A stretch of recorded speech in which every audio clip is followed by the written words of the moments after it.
from the News Channel 5 network. This is Score Connect.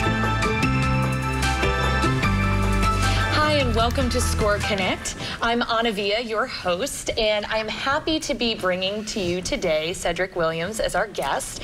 We'll learn a little bit more about him in a minute, but we do want to let you know that this show is being offered to you by News Channel 5 Plus and Score Nashville.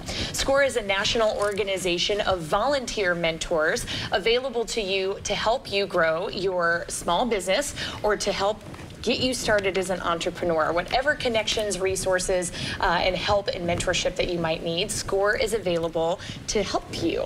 Please check them out online. But today, we are excited to be bringing you some journeys from along the way, some entrepreneurs and business leaders here in the Nashville area that are going to help us learn to grow our own businesses by sharing their experiences. Yes. So I am excited to bring to you today Cedric Williams. Cedric is the owner of the Poppin' Bottles bar service. He and I met over a decade ago when I was in the private event industry, so we go way back. And he is also a newly self-published author of his book, It Gets Better After This. Yes. So I would love to hear about this journey because it's a big one. Like, it is a roller coaster of, like, you know, I started a business and then pandemic, which will definitely shut down an event business big time, super fast. So start at the beginning. Tell me a little bit about Poppin' Bottles and how you got started with your business doing bar service for events. So I worked for a lot of different caterers and waitstaff company. You know, Nashville is the best kept secret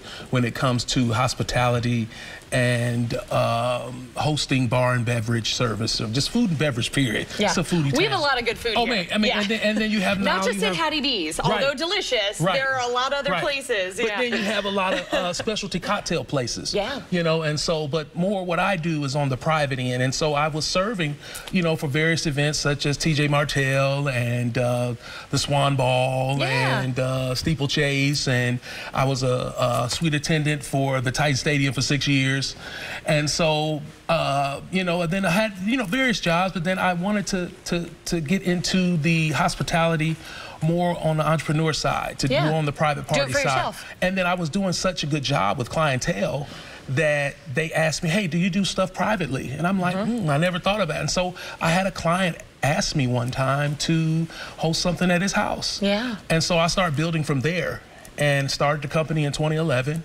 And just built some relationships over time. And started contracting bartenders and waitstaff to do private parties. It's one of the best kept secrets in town. People love to host for any occasion. The South is very hospitable. Oh, yes, we know it that. Is. Oh, yes, it is. The South is where it's at when it comes to hospitality. I've been to more than a few baby or bridal showers in people's homes that had a private bartender. So baby showers. Just because parties. Mimosas are part of the baby shower experience. For sure. So you got this going almost because, not because you were like, I'm going to go do this, but because you saw a need in the market and you responded, and then there really was enough need. You kind of grew over time? Not just that, because I enjoy people. And I think that's the main thing. My background, of course, 20 years in customer service, sales, and finance. And, you know, going through the job market and really just being in jobs that really weren't, you know, appreciating the value of who I am as an employee, as a person. And so I said, you know what, I pay myself better, when I can work for myself, you know, and then help others and provide opportunities for them. Well, and so a lot of our Score clients have something similar where they start a business because they've worked in another business and they don't feel like it's a really good fit, or the culture isn't good, or it's even a toxic work environment. They see another business owner doing what they consider to be not a great job, and they say, I think I can do this a little bit better. And so they go, maybe I'll go start something. There's a really great book called The E-Myth Revisited, and it has this whole section about, you know, being a tactician in someone else's business and then going and starting something for yourself. And so it seems like that's been a very successful journey for you to turn that into, I'm going to do this my way. And you know, I think it has everything to do with the relationship you build with people. Over time, I have learned that it's okay to just, you know, you get rewarded just for being nice. You know, and people in this town where I've built great relationships, whether it be in church or at the doctor's office. I mean, I've done so many different parties just off of building relationships over time. And hospitality is something that, even though it's a tourism now town in Nashville, it was a lot less in 2011. It was. And then, because I moved from Fort Wayne, Indiana, and moved here in May of '03. Okay. And it wasn't as booming. You know, you would stop right there at Jack's and everything was ghost town. Yeah. And so, you know, over time, I've learned, because I enjoy people, that this was something that was a good fit for me. Yeah, absolutely. Yeah. So in that journey, again, 2011, you start this bar service, you kind of get going, you've got some good private clients, and nothing will shut down a private event business faster than a global pandemic. Yes. And just making it almost illegal to gather more than a few people in a room. Right. I know a lot of my friends and people from, you know, when we worked in private events together, a lot of those people were highly affected. That's so. Maintaining a business takes a lot of hard work and dedication. Right. Maintaining a business through something like that is a feat. Yes. How did that impact you, and what did you do with that time? Well, a lot of it, I really began to do some self-evaluation. Naturally, being a man of faith, I had to do a lot of prayer, meditation, and seek God for direction. And what I started noticing is that, you know, even though this industry was hit so hard, of course, trying to find things to do to survive, I tapped into some other talents and gifts that I just had laid dormant. I started to use the power of my voice.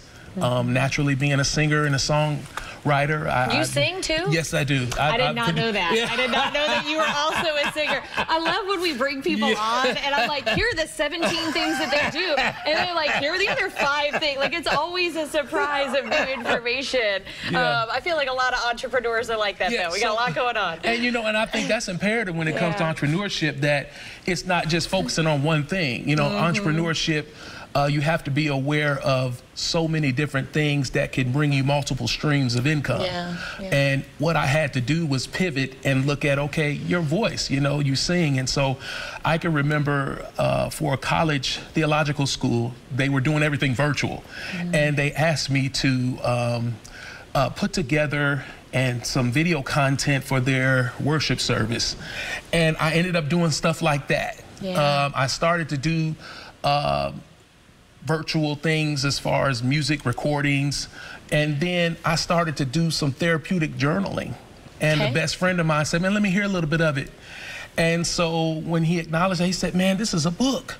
And so what I did was reach into some different stories that happened to my life, and I began to journal it, and it became a book of a memoir of my life, in which I had overcome trauma and verbal abuse and bullying, and that was my whole intentions of writing that book. And also to look at, it takes you from the beginning to the end, as far as my childhood to adulthood, when it comes to certain things that happen to your life, from, you know, little discriminations, from low self-esteem issues, which the next youth and generation need in this time. And then talks about how I overcome those things and become an entrepreneur, and to know that, hey, you may have gone through this, but it gets better.